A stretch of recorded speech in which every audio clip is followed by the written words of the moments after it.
All right, nice job, ladies. That was very nice. Taylor Hall, welcome to Golden Moore Weekly. Letty Estrada, welcome to the program. All right, first of all, in seeing that for the first time, there's no dialogue. How difficult was that, Taylor, to do that scene and a lot of this performance, a lot of the production without any dialogue? Well, it's really hard because I'm so used to talking all the time. Like, I never stop talking. And so I just had to, train myself not to talk. Letty, what about you? That part of that, is that the most difficult part about this performance and this role for you as Helen Keller? Yes, because I have to listen to everybody talk, but I cannot act like I'm listening, and I have to memorize everything in the exact same order because I can't put anything out of order because then I will surprise people. So it's a very hard role. So it's a difficult role, but what about it? What about playing the legendary Annie Sullivan? What about that attracted you, Taylor? Well, I wasn't really planning on becoming the lead since I'm only a freshman. So it kind of surprised me that I got it, but I'm very proud to be playing her. When you found out that you were going to be Annie Sullivan, was there something that, did you watch the movie again? Did you reread the book? In terms of preparing for your role, after you knew that you had Ms. Sullivan, what did you do? Well, I freaked out a little bit first, and then at our cast dinner, we all watched it, and I paid attention to how she acted and talked and just how she was.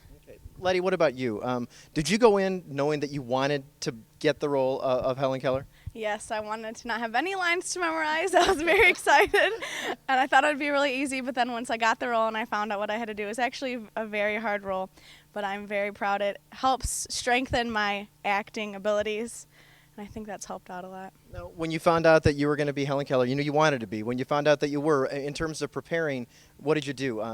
For this particular unique type of role that you had to play.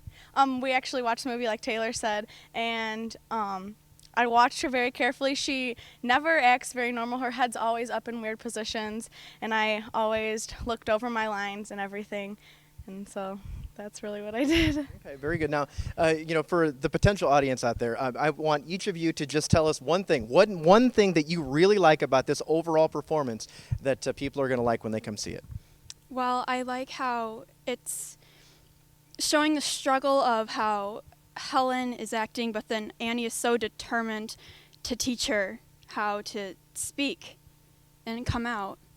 The determination of Annie Sullivan. Yes. That's one thing that's going to really shine through. Letty, for you, what's going to shine through to the audience about this performance? I think that people know the story of Helen Keller, but this is going to show them exactly how Helen acted. Some people don't. People know that she was a very bad child, but this is going to show how she was actually a very smart girl and how all she needed was somebody to get it through to her that she can learn. All right, very good. You guys are wonderful, and I know that the whole thing is going to be even more wonderful. Taylor Hall and Letty Estrada, Annie Sullivan, Helen Keller, they're going to be performing on this stage October 29th through the 31st as part of Sterling High School's production of The Miracle Worker. The Centennial Auditorium box office is open from 3 until 6 Monday through Friday right now. So hurry up and get your tickets.